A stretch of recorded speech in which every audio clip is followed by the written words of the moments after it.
Hey, Sean from the Commander's Brew. You're about to watch the Kamigawa set review where I talk about all the legendary creatures from their traditional Kamigawa Neon Dynasty set. I'm saving the Commander decks for later because there is a lot of legendaries in this set alone. Like, a lot of them. Strap in.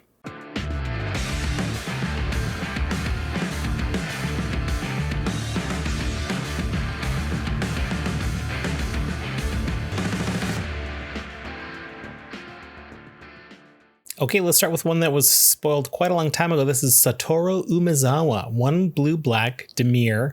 It's a legendary human ninja, and this is sort of the ninjutsu commander. You get a 2/4 for your 3 mana, and it gives all creature cards in your hand ninjutsu for 2 blue-black. In addition, once per turn, whenever you activate a ninjutsu ability, you get to look at the top 3 cards of your library, put 1 into your hand, and the rest on the bottom of your library in any order. Only triggers once each turn, but that's card advantage. And we're also going to get some major card advantage in the sense of like ninjutsuing in a lot of creatures. If you don't know ninjutsu, everybody's talking about it because it's the hot mechanic of the set right now, but it was around before. When you get to the declare blockers stage, any creature that is unblocked is able to be ninjutsued.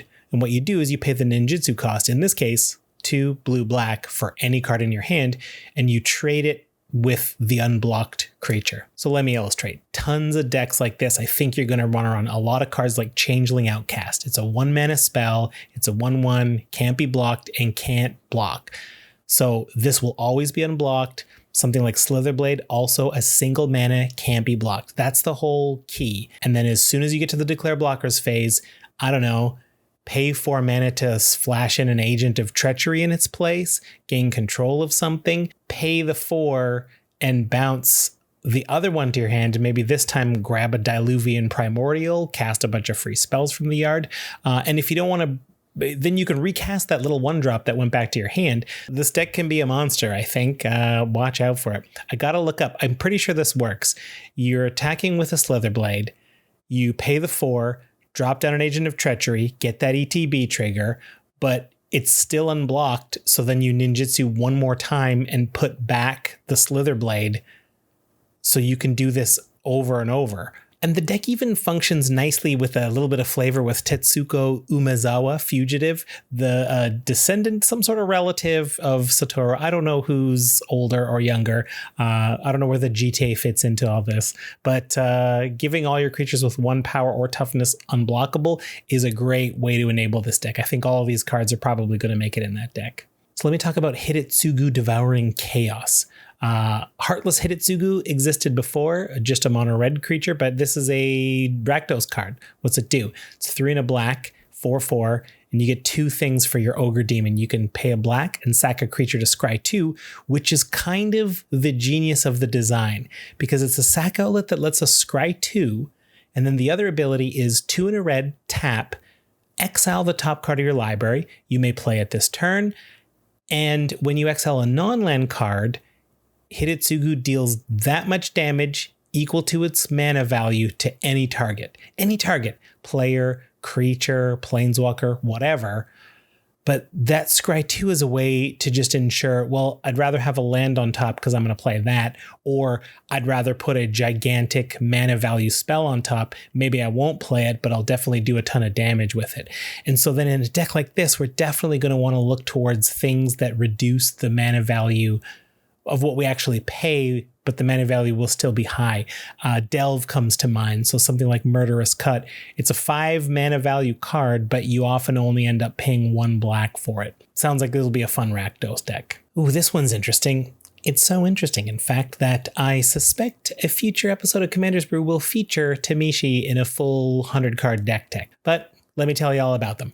Tamishi, Reality Architect, 2 and a blue, legendary creature, Merfolk Wizard. You get a 2/3 for that, and whenever 1 or more non-creature permanents are returned to hand, draw a card. And this ability triggers only once each turn. So if you're bouncing enchantments, artifacts, they have to be non-creatures, but when you bounce them, you get to draw a card. The fun part is this is actually an Azorius commander. There's white in the color identity with the activated ability, X white, return a land you control to its owner's hand. Return target artifact or enchantment with mana value X or less from your graveyard to the battlefield. Activate only as a sorcery. It cost X white to bring back an enchantment of the value X, enchantment or artifact.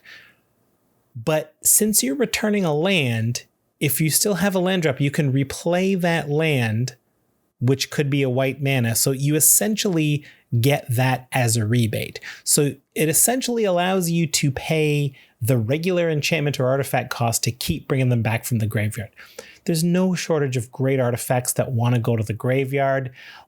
I always like to tune my ramp package when that's an option, like things like Mind Stone, things like Dreamstone Hedron, things I can convert to cards and then cast back from the graveyard again. These are excellent uses for that.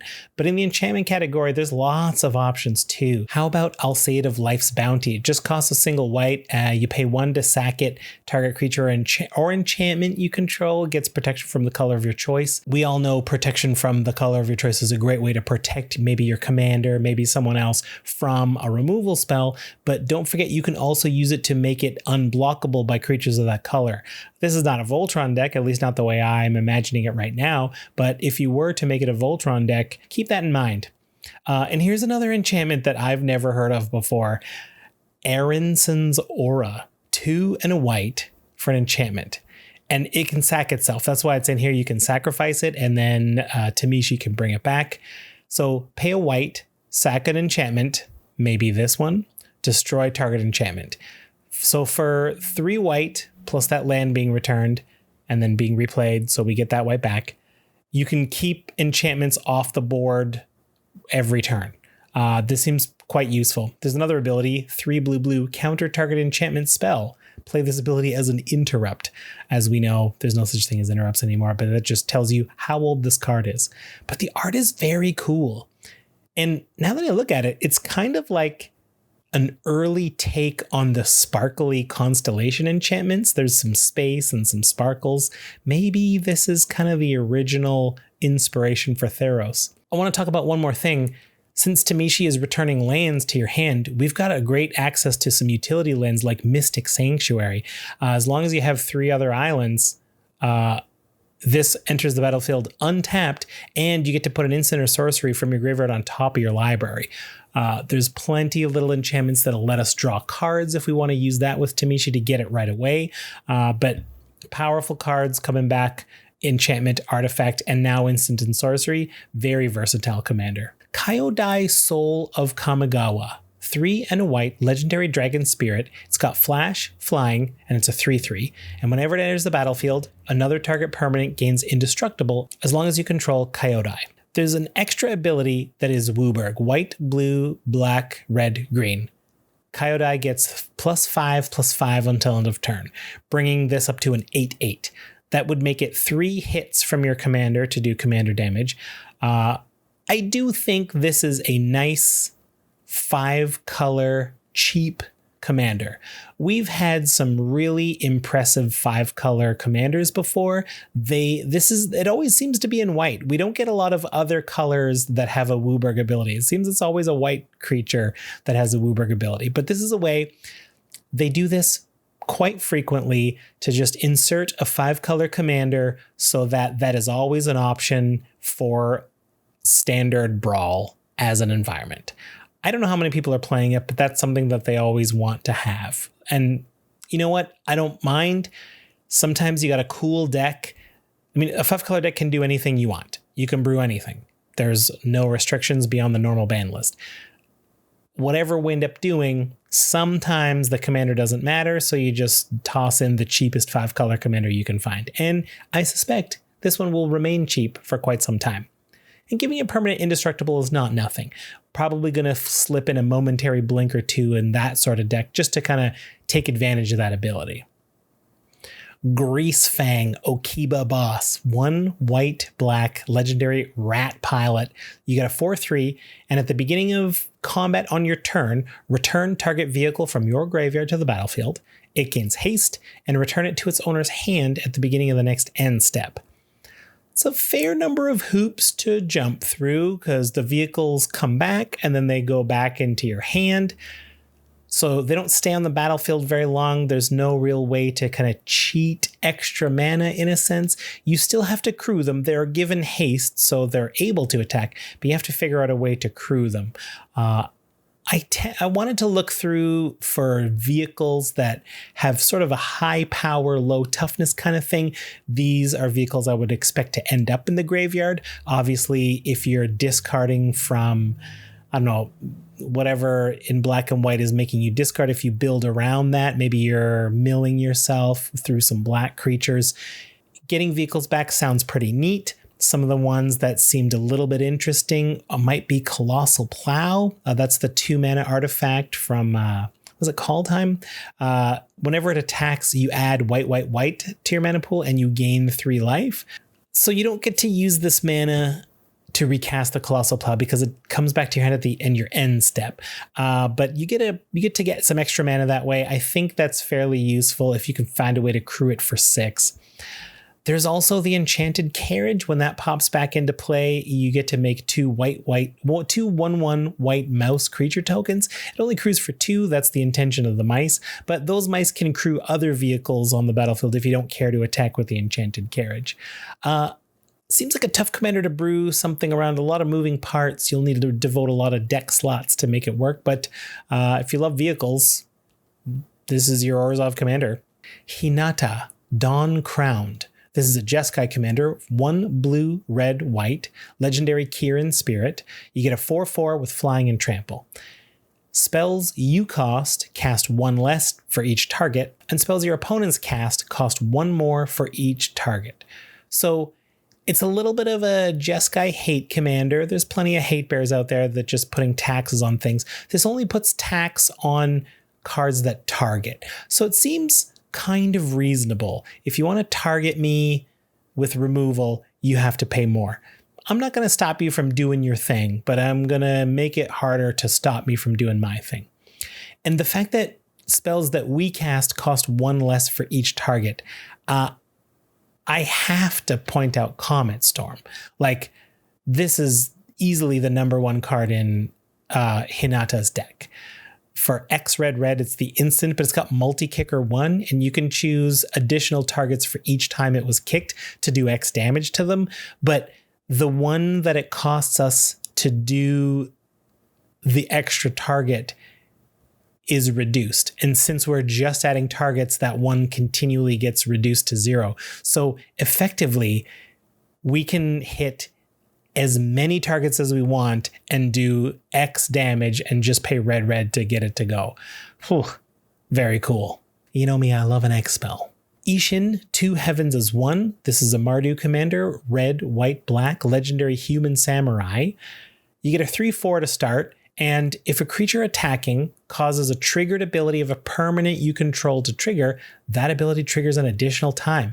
We had this in Gruul before, but now we get to attack in Mardu and get extra triggers. So obviously, Itali Primal Storm is massive. Whenever you attack with Itali, instead of flipping each player's library and casting the spell off the top, you cast the 2 spells off the top. That's pretty amazing. To keep it a little bit more down to earth, you could also run Alicia Who Smiles at Death, and whenever they attack, you could pay your 2 Orzhov to return a creature card with power 2 or less onto the battlefield, tapped and attacking, but then you get to do that twice, so you get to bring 2 creatures back. Very cool. I'm not going to go through any more because there's millions of great triggered abilities upon attacking. So, and this works on any permanent. The permanent doesn't have to be the attacker. Ishin seems pretty cool. Kotose the Silent Spider. At first, this card seems bad, but bear with me. I think it's actually good. 3 blue, black, 4/4 legendary human ninja.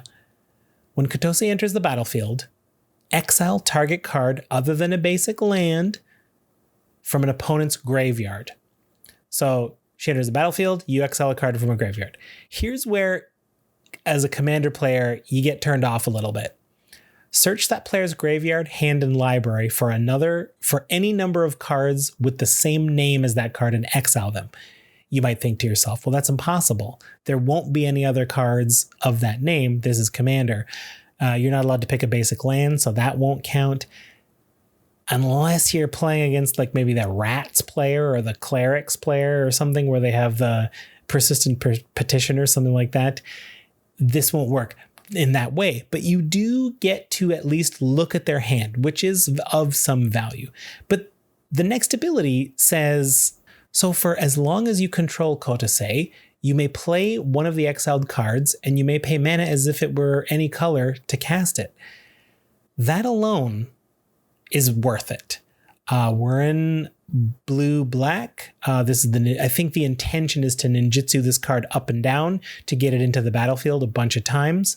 If it's your commander, they keep coming from the command zone, and when you ninjutsu them back to your hand, you get to cast them again. So plenty of bounce and blue. So I think there's ways of getting this to trigger a bunch of times. It's kind of like a blue-black Gonti to a degree, except they know what you took. Ooh, here's a creature that was designed in an interesting way. Satsuki the Living Lore, green-white, legendary human druid. You get a 1/3 and the ability of tap, put a lore counter on each saga you control, activate only as a sorcery. Okay, so this is the saga commander. It's only in green-white, so all of your sagas have to be within green or white or colorless for that one there, but it's $50. I'm not going to mention it. Urza's saga. You get more though. When Satsuki dies, you choose one. Return target saga or enchantment from the or enchantment creature you control to its owner's hand, or return target saga from your graveyard to your hand. So that's nice. There's a way to get more sagas going when they end up in the graveyard.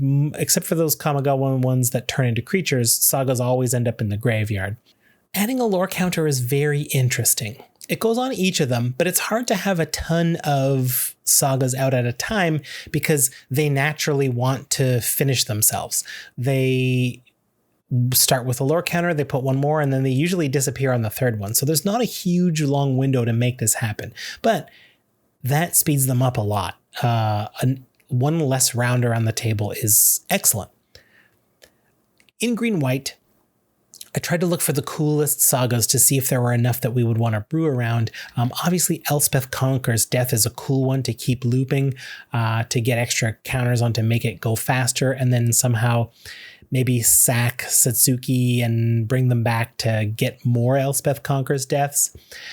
If you really want to be a little bit mean with this, you can do something like a Fall of the Thran to destroy all lands, and then return lands to the battlefield. Everyone goes back to 4 lands with this by the time it gets to the third saga, but you've got your land drop first, and presumably, if you're doing like mostly artifact ramp, if you know this is your plan, you can probably really pull a lot of players back in time if they've spent a lot of time and mana putting extra lands onto the battlefield. And I've always enjoyed Mending of Dominaria, but it's always felt too slow to me. 3 green. For the first 2 lore counters, you mill 2 cards, and then you return a creature from your graveyard to your hand. And on the third one, you return all lands from your graveyard to the battlefield and then shuffle. That's great. The card reads, put 7 lands onto the battlefield. That's incredible. I love any card that can do that, and just always a little bit slow. You need a ton of mill, so... Satsuki, interesting. I'm not sure where to go with it. Tatsunari the Toad Rider is a legendary human ninja who rides a toad. It's a 3/3. Whenever you cast an enchantment spell, if you don't control a creature named Kami, you create Kami, a legendary 3/3 black and green frog creature token with... Whenever you cast an enchantment spell, each opponent loses 1 life and you gain 1 life. And you get the extra activated ability of 1 and a Simic, so 1 and a green or 1 and a blue, your choice. Tatsumari Toad Rider and target frog, probably Kaimi, you control can't be blocked this turn except by creatures with flying or reach. So it's not fully unblockable, but you get a little assistance to get that frog through. So obviously... this is a wall of text, but it kind of asks us to be a bit of an enchantress deck, casting a ton of enchantments, making those frogs. Maybe there's a way to go where you use something like Maskwood Nexus to make all of your creatures frogs so that you can make all of them almost unblockable, whichever ones you want. But where I think the real fun is, or the real tragedy, is that you can put something out like maybe a Carnage Altar, some sort of way to sack creatures. And every time you cast an enchantment, you make a frog, and then you can sack that frog so that you can make another frog the next time you cast an enchantment.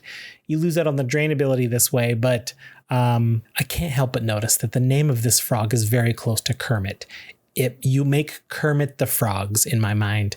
And to make a deck where all you want to do is cast enchantments and then sacrifice Kermit the Frog to something is a Muppet Show nightmare. So that would be the name of the deck. I think I have to brew up the Muppet Show nightmare somehow. Who would be Miss Piggy? There's plenty of boars. I'm sure we'll find one. Naomi Pillar of Order is 3 white-black for a legendary human advisor. You get a 4/4. Naomi doesn't fly, but this art looks like she's flying. This is a confusing piece of art here. Whenever Naomi enters the battlefield or attacks, if you control an artifact and an enchantment, create a 2/2 white samurai creature token with vigilance. Pretty good. 5-mana commander that makes a token each turn if you jump through a few hoops. Again, it doesn't sound like something that I want in my command zone, but I'm sure there's a few decks that would like this in the 99. Artifacts and enchantments. Ryu Storm's Edge. 2 red, white, legendary creature, human samurai. First strike, it's a 3/3. And whenever a samurai or a warrior you control attacks alone, untap it. And if it's the first combat phase of the turn, there's an additional combat phase after this phase. This is sort of like a budget Aurelia the War Leader. I love a card that reads extra combat step. The extra combat step cards are just getting so much more expensive. It's a highly sought after ability, and it's just not easy to do. Ryu doesn't make it that much easier because a samurai or a warrior has to attack alone to do it. The whole point of extra combat steps is I want to attack with my team, and then I want to attack again with my team.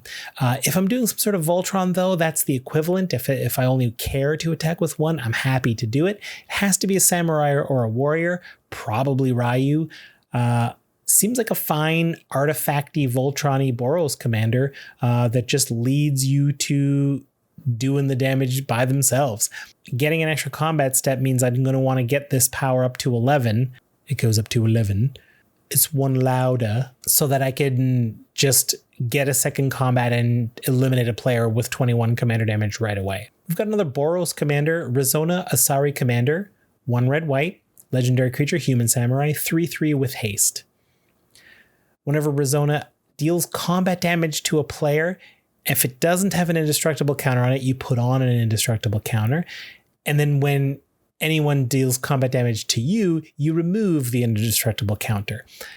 It's a little, it's reminiscent of the Monarch mechanic in that I got to do damage to you to get something, and you got to do damage to me to take that thing away. I suspect that if you want to brew this deck, it would function a lot like a Zergo deck, where you'd somehow want to connect with Rizona, maybe making her unblockable somehow, and then cast some sort of Wrath, destroy everything except Rizona, and you will just continue to do so. You won't be able to lose the indestructible counter unless your opponents have haste, because you just Wrath them.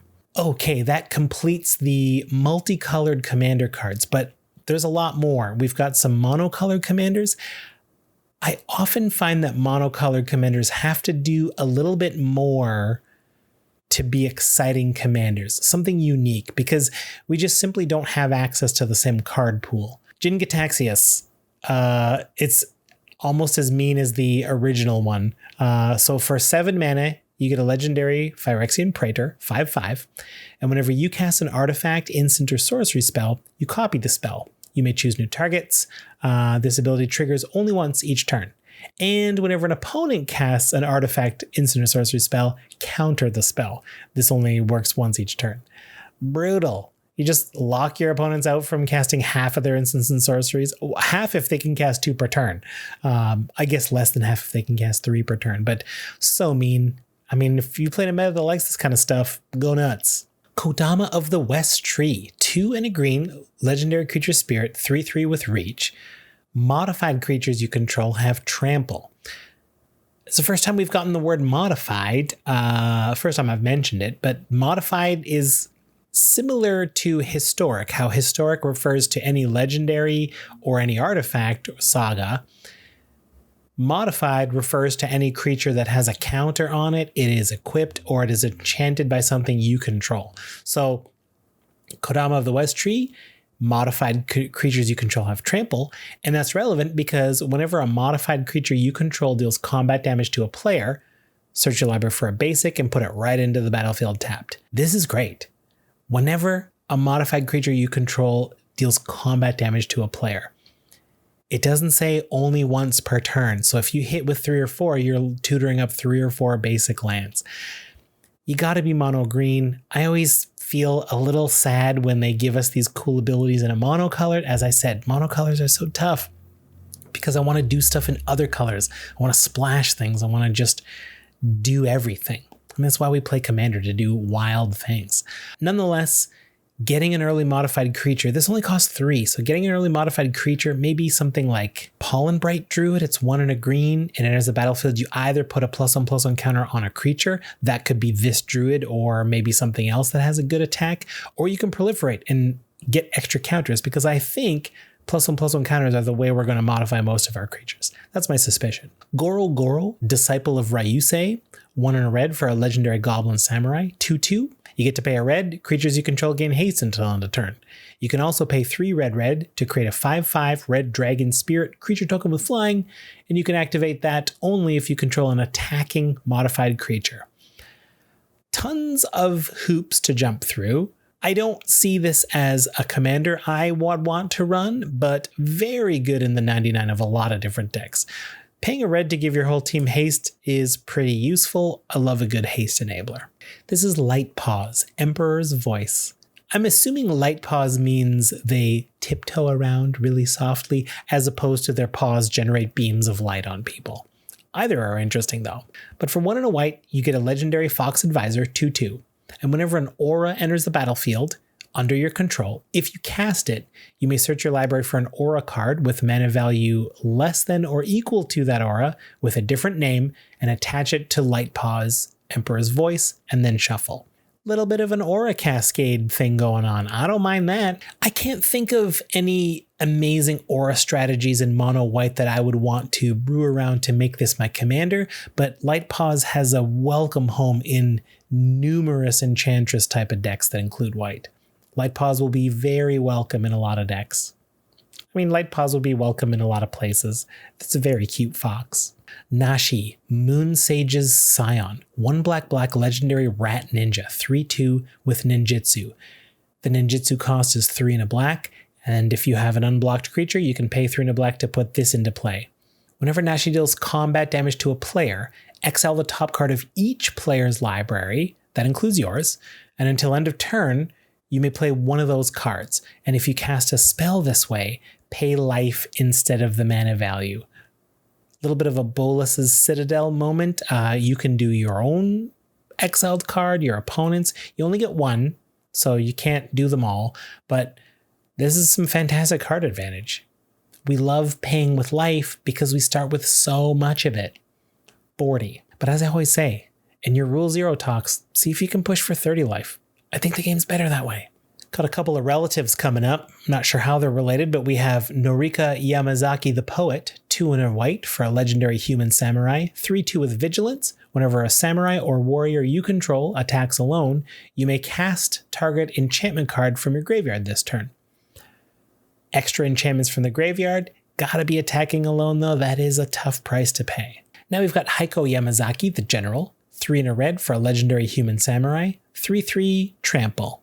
Same thing, whenever a samurai or warrior you control attacks alone, you may cast an artifact card from your graveyard this turn. 1 does enchantments, 1 does artifacts. It makes a lot of sense that the white one does enchantments, the red one does artifacts. That kind of fits the color pie. I can't imagine a world where if you wanted to make these Yamazaki's partners and have a Boros deck, I can't imagine who would say that's not allowed. It just seems like that was meant to be. Shigekai Jukai Visionary, 1 and a green, legendary enchantment creature snake druid. The tiniest font I've ever seen because they fit so many words in there. So this is a 1/3. You get 2 abilities. For 1 and a green, tap, return Shigekai to its owner's hand, reveal the top 4 cards of your library, and you may put a land card from among them onto the battlefield, the rest into your graveyard. 2 to cast, 2 to return to your hand, and ramp by 1. The ability costs 2, which is rampant growth, but then we have to pay another 2 to recast our commander. It's not in the command zone, so it does only cost 2. That is a nice way to save it from some sort of removal if we're doing a Voltron effect, but it's really tricky to accrue enough value with that I'd want to do that over and over and over. There's a second ability, as I mentioned, it's to channel. It's the first time talking about channel, but channel is, you're not casting the spell, you're channeling it. You're discarding it from your hand by paying this amount, XX green green. And when you do so, you return X target non-legendary cards from your graveyard to your hand. It's nice design in the fact that you can return this to your hand, which enables you to channel it. And then once you've channeled it, you can put it back to the command zone. So now this loop is getting a little bit more interesting to me. I think it's an interesting card. Again, I really wish it wasn't mono green. It's so hard to take these interesting abilities and just limit them to one color. We've got living shrines now. There's 5 legendary creatures that are also shrines. So now we have even more shrines to beef up a shrines deck. Go take a look at our old shrine deck and if you see what we did. And I'll talk about these and just imagine if we were to add them. So let's go through them. They all are enchantment creatures and they all have an ability that does something based on the number of shrines you control. So the white one is Goshintai of Shared Purpose. 3 and a white, Vigilance, 1/3. At the beginning of your end step, you may pay 1. If you do, create a 1/1 colorless spirit creature token for each shrine you control. Okay, a ton of creatures every turn. That's what a shrine deck wants. This shrine belongs. Goshintai of Lost Wisdom. This is the blue one, 1 and a blue, 0/4 flying. At the beginning of your end step, you may pay 1. When you do, target player mills X cards, where X is the number of shrines you control. Mill's tough in Commander. It's hard to mill out the table, so this one's a question mark for me. Goshintai of Hidden Cruelty, 3 and a black. Legendary enchantment creature shrine, as they all are. This is a 2/2 with Death Touch. At the beginning of your end step, you may pay 1. If you do, destroy target creature with toughness X or less, where X is the number of shrines. So toughness X or less, once you get this up to 5 or 6, that hits most of the major players. So yeah, this one seems like it fits just fine. Ancient Wars, this is the 2 and a red one. You get a 2/2 with First Strike. At the beginning of your end step, pay 1. The shrine deals X damage to target player or planeswalker, where X is the number of shrines you control. Okay, so again, you got 8 shrines out, maybe 6 or 8 shrines. That's a healthy chunk of change. These costs are adding up. It becomes prohibitive to have too many of these pay for shrines. Finally, in green, we've got Goshintai of Boundless Vigor, 1 and a green, 1/1 with Trample. At the beginning of your end step, pay 1. And when you do, put a +1/+1 counter on target shrine for each other shrine you control.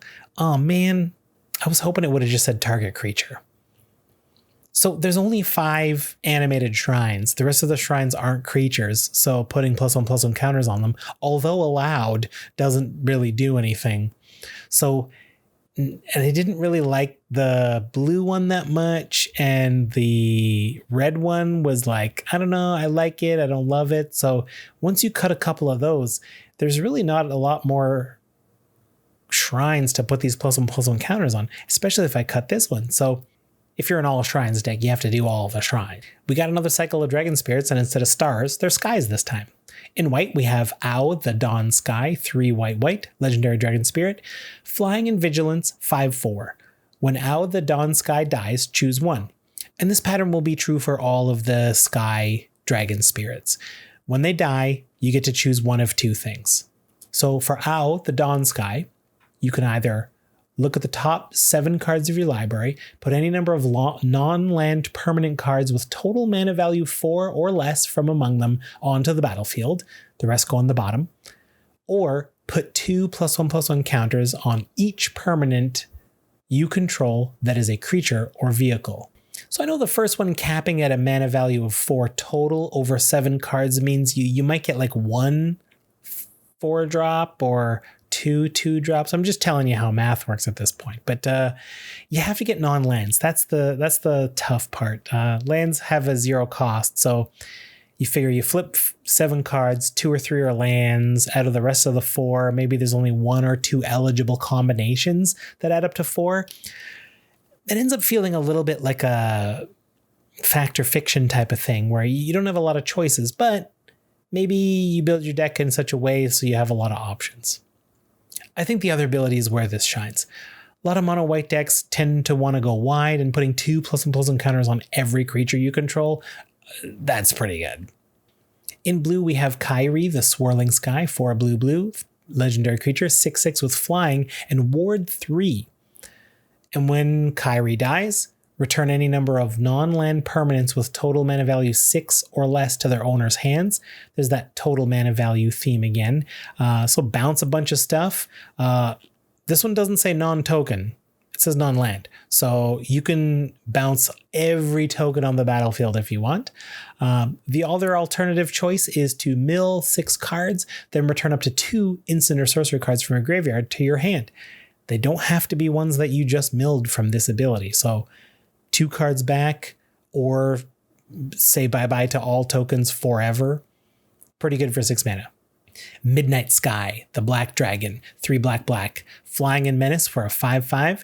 And your 2 choices upon death are each opponent discards 2 cards and loses life, or you put a non-dragon creature card from a graveyard onto the battlefield you control, you lose 2 life. Any graveyard, any non-dragon creature. Each opponent discarding 2 and losing 2 seems like the lesser choice to me. Again, the strength of these Sky Dragon Spirits are that it's a death trigger, and we will want to manipulate that with a sack outlet. Maybe we'll find a way to reanimate them and get that ability over and over. Hard to imagine you're going to want to put them in your command zone, although they are legendary. That's a lot of mana, and once you sack them a couple times, like, they have to die. So unless you leave them in the graveyard, you're going to end up paying a ton of mana to get these back. Let's move on to the red one. Atsushi, the Blazing Sky, 2 red, flying trample 4/4, and your 2 choices upon death are exile the top 2 cards of your library. Until your next turn, you may play those, or create 3 treasure tokens. Okay, I'm listening. 3 treasure tokens, 4 mana to cast. You get 3 treasure tokens. So to cast it and sack it right away, you net loss 1 mana. But maybe we can do something else with it. Maybe we can get some other advantage. And then getting a rebate of 3 mana. I mean, I'm thinking Storm. I'm thinking about big, massive combo turns where we just want to get a bunch more mana. As long as we don't have to cast this in the same turn, getting 3 mana back to spend later is a pretty big game. Now we've got Kura, the Boundless Sky, 3 green, legendary dragon spirit. You get a 4/4 with flying and death touch, and your 2 choices upon death are 2. Search your library for up to 3 land cards, reveal them, put them in your hand, then shuffle. I must point out it doesn't say basic lands. Any 3 lands. Your other choice is to create an XX green spirit creature token, where X is the number of lands you control. I said it already, but to summarize, all of these sky creatures, like the falling star, the rising star, the star dragon spirits, Kokusho, for example, you only got to do 1 thing upon death, but those things seemed massive to me, and your opponents just didn't want to kill them. These ones do some serious things. That, you're not getting nothing. You're getting a lot of stuff when these ones die, but I just don't feel they have the same impact as those other cards. These are also mythic, so if they become relevant and standard, they're going to be quite pricey. I know the falling star type of cards, Kokusho, etc. Some of them have gotten a little bit pricey, so I hope these end up lower. Ooh, that's it for the legendaries. But I have a little bit of a bonus segment for you. I'm going to highlight just a handful of cards from the set that I think are super cool. Mirror Box. 3 mana for an artifact. The legend rule doesn't apply to permanents you control. We can stop there because this used to cost 5 and the card was $35, but we get more. We get each legendary creature you control gets +1/+1, and each non-token creature you control gains +1/+1 for each other creature you control with the same name as that creature. A little bit of a coat of arms. I'm confused by it. It's hard to keep track, but this is, it's pre-selling for $7, which is fine because Mirror Gallery is already $30, as I said. This card is fantastic if you just want to clone your commander. If you're in blue, something like that, just make copies of your commander. And of course, the legend rule exists because legendary creatures tend to have abilities that are dangerous in multiples. If they end up breaking the game. The Commander player's motto was, how am I going to break this game? So Mirror Box is a welcome addition. Thank you for printing it, Wizards. Thanks. And I also want to highlight Weaver of Harmony. This is a very interesting card. 1 and a green for an enchantment creature, Snake Druid. 2/2, other enchantment creatures you control get +1/+1. Seems like a little bit of an Enchantress thing going on. Maybe we're not drawing cards, but we're pumping up enchantment creatures. But here's the cool ability. Green. Copy target activated or triggered ability you control from an enchantment source. You may choose new targets for the copy. Mana abilities can't be targeted. We've had the ability to copy target abilities before, but those usually come on artifacts. And once you're able to think about the entire scope of Magic cards, some stuff falls between the cracks, you know? But having to look at green enchantments exclusively, I found a couple of cool ones that I want to run with Weaver of Harmony. I've always loved Colony Heart Expedition.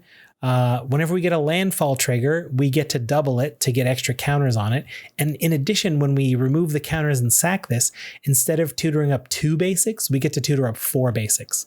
A total mana investment of 3, 2 from the enchantment, 1 from the activated ability, to put 4 lands onto the battlefield. That's massive ramp. I love it. And I also want to highlight Evolutionary Leap. Instead of sacking 1 creature and flipping cards from your library until you find another one into your hand, let's just find the next 2 creatures and put them in our hand. Yeah, I think that's a pretty cool enchantment creature. That's it for the bonus cards. That's it for the extras. I wanted to keep this short and I wanted to focus on all the legendary creatures. As you know, there's a ton of them. I have left the commander decks for the next episode. Don't worry, I will get a chance to talk about them and the cool unique cards that they printed for the decks too. See you next time.